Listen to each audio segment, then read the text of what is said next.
Guys welcome back to my channel tick talk with Dharani. ఎలా ఉన్నారండి? అందరూ బాగున్నారా? నేనైతే సూపర్ డూపర్గా ఉన్నాను.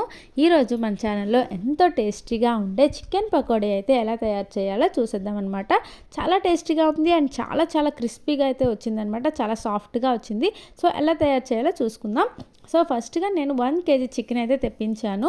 ఇందులో బోన్ అండ్ బోన్లెస్ అయితే మిక్స్డ్గా ఉన్నాయన్నమాట. కొంచెం సాల్ట్ వేసి చక్కగా నీట్గా కడిగేసుకొని పక్కన పెట్టుకోవాలి.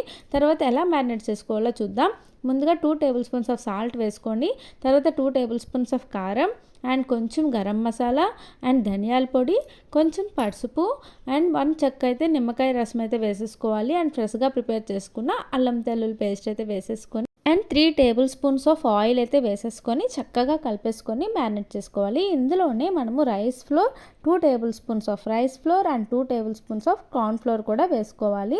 సో ముందుగా ఇవన్నీ మిశ్రమానికి బాగా పట్టాలన్నమాట. తర్వాత మనం పిండిలో వేసుకొని కలుపుకుంటే మనకి మొత్తం ముక్కలకి అన్నిటికీ పడుతుంది.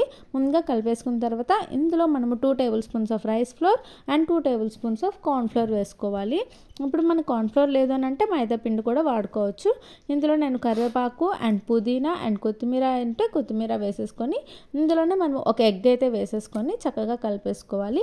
ఫ్రిడ్జ్లో పెడతాము అని అనుకుంటే మనము 2 hours ముందే మనం ఇలా మ్యారినేట్ చేసుకొని ఉంచుకోవాలండి.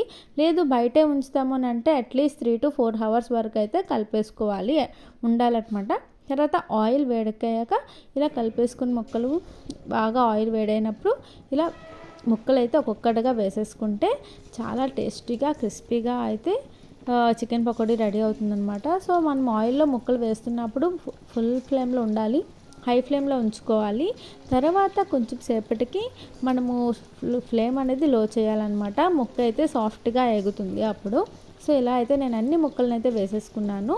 సో ఆల్రెడీ అన్నీ అయిపోయాయి. ఇది వచ్చేసి లాస్ట్ అనమాట. సో అందుకే ఆయిల్ కొంచెం ఆ కలర్లో వచ్చేసింది. సో ఇది ఎలా అయితే చికెన్ పకోడీ అనేది చాలా టేస్టీగా క్రిస్పీగా చాలా బాగా కుదిరిందనమాట.